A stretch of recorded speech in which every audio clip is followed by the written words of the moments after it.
तुफानगञ्ज भाजपा युवा मोर्चा सचिवलाई कुटपिट र घर तोडफोडको आरोप तृणमूल विरुद्ध दर्ता गरिएको छ।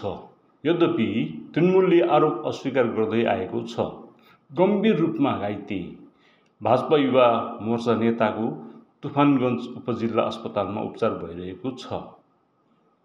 कथित रूपमा हिजो राति तृणमूल कङ्ग्रेसका केही कार्यकर्ता र समर्थकहरूले तुफानगञ्ज सहरको वार्ड नम्बर 2 सूर्य क्लबमा पिकनिक आयोजना गरेको थियो।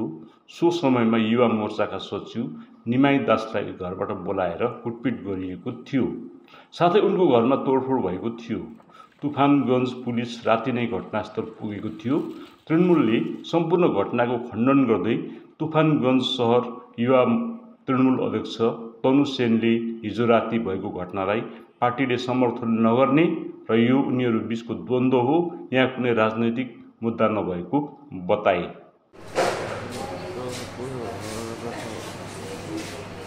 কারা মারধর করে? কখনকার ঘটনা? বাড়িতে গিয়ে? কি কারণে মারলো? আমি গিয়েছিলাম, আমাকে দেখে বলে তুই কে, এখানে কী করিস, ছাট মাল, এখানে কেন আসছিস? আপনি কি কোনো রাজনৈতিক দলের সাথে যুক্ত? হ্যাঁ, আমি বিজেপি করে দেখে আমাকে মারতে হবে। কারা মারলো? টিএমসির ছেলেবেলেরা। থানায় অভিযোগ করবেন? হ্যাঁ, করবো। আপনার নাম? নিমাই দাস। বাড়ি?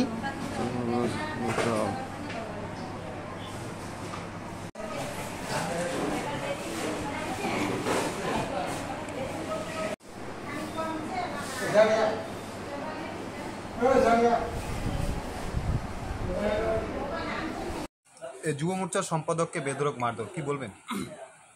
গতকাল রাত্রে আমার যুব মোর্চার কমিটির সম্পাদক নিমাই দাস, ডাকনাম দোলন, ও রাত্রি 11:30 নাগাদ খাওয়া দাওয়া করে ওর বাড়ির পাশে যে সূর্যসংঘ ক্লাব সেই রাস্তা দিয়ে হাঁটাহাঁটি করতে থাকে। সেই মুহূর্তে তৃণমূলের কিছু দুষ্কৃতী অতর্কিতভাবে তার উপরে হামলা চালায়।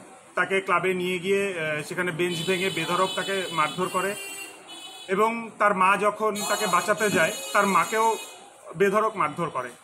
সারা দেশ, আমাদের রাজ্যের যে আরজিকরের ঘটনা সেটা নিয়ে যখন উত্তাল, সেখানে প্রত্যক্ষ কিংবা পরোক্ষভাবে গতকাল রাতেও এক মহিলার উপরে তৃণমূলের দুষ্কৃতী দ্বারা অত্যাচার হয়ে গেল। তো আমাদের যে রাজ্য সরকার আছে সেই রাজ্য সরকার চারপাশ থেকে এমনি বিপর্যস্ত যেভাবে আন্দোলন চলছে, সেই ক্ষেত্রে আমাদের এখন বিজেপি যেহেতু প্রধান বিরোধী দল, সেখানে কিভাবে তাকে দমানো যায় সেই চেষ্টাই তারা চালাচ্ছে দিকে দিকে এবং কোনো না কোনোভাবে হুঙ্কার দিচ্ছে বিজেপি বিরোধী কোনো শক্তি তুফানগঞ্জে থাকবে না কিংবা কিছু। তো শাসক দলের যারা আছে, যারা হারমাদরা আছে, তাদেরকে আমি এটাও বলতে চাই যে বিরোধী দল বিজেপি থাকবে এবং আপনাদের সরকারের যে চেয়ার টলমলো করছে সেই চেয়ার আর কতদিন আপনারা ধরে রাখতে পারেন সেটা নিয়ে আগে ভাবুন। যদি কোনো কারণে সরকার আজকে পড়ে যায় তাহলে কালকে তুফানগঞ্জে অর্ধেক তৃণমূল থাকবে না, এতটুকু বলে দিতে পারি। তো যেটা করবেন ভেবেচিন্তে করবেন এবং রাজ্য সরকার, পুলিশ মন্ত্রী, সাথে আমাদের তুফানগঞ্জের যে পুলিশ প্রশাসন আছে তাদের কাছে বিনীত অনুরোধ যে এই বিষয়টি আপনারা দেখুন, নাহলে আমাদের বিজেপি, যেহেতু যুব মোর্চার কর্মীর উপরে আক্রমণ হয়েছে, কর্মী না পদাধিকারী একজন, তার উপরে আক্রমণ হয়েছে, আমরাও ছেড়ে কথা বলার পাত্র না। থানায় অভিযোগ হবে? থানায় অভিযোগ করা হবে, অলরেডি করতে চলে গিয়েছে। সুভাষিস ধর, তুফানগঞ্জ শহর যুব মোর্চার সভাপতি। তুফানগঞ্জ শহর যুব মোর্চার সম্পাদককে মারধর সহ তার বাড়িঘর ভাঙচুরের অভিযোগ রয়েছে, কি বলবেন এই বিষয়ে?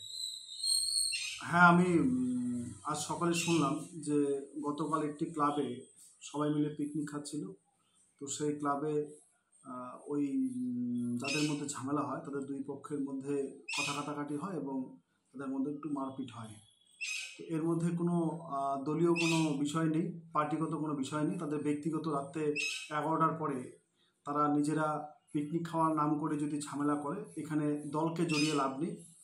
দল এখানে কোনোভাবে যুক্ত না। যারা ঝামেলা করেছে তারা যদি কেউ আহত হয়ে থাকে তারা থানায় কেস করুক, আইনের মতো ব্যবস্থা গ্রহণ করবে। এখানে দলকে জড়িয়ে লাভ নেই। তৃণমূল কংগ্রেস এর সাথে পাশে কেউ নেই। কি কারণে মারধর এবং কি কারণে এই বাড়ি ভাঙচুর? মানে কালকে রাত্রে ক্লাবে প্রোগ্রাম হচ্ছিল, খাওয়া দাওয়া। কারা করছিল? আসলো টিএমসি ছেলেবেলে ছিল, নাম বলতে পারতেছি না আমি।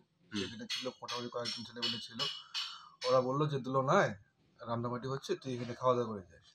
আচ্ছা, তো বাড়িতে এসে বলে গেছে যে এরকম আমাদের পাড়ার ছেলেমেলে যাবে বললো ক্লাবে এনে খেতে, তার জন্য বললো ঠিক আছে। তবে ওইখানে খাওয়া দাওয়া করতে শুনি এরকম ঝামেলাটা। তারপরে আমি ঘরে শুয়েছিলাম, 11:30 12:30 হচ্ছে, চারিদিকে ওকে শুয়ে শুয়ে পুরো মারতেছে, পুরো সেন্সলেস হয়ে গেছে একেবারে। তো যাই হোক ওখান থেকে ট্রান্সফার করে নিয়ে আসলাম। ওই পাড়ার থেকে 3 নম্বরের ছেলেমেলে ছিল, ওরাও হেল্প করলো। হেল্প না করলে মোটামুটি অবস্থা খারাপ ছিল কালকে ওর, আমি খুঁজে পেতাম না ওকে কোথায়।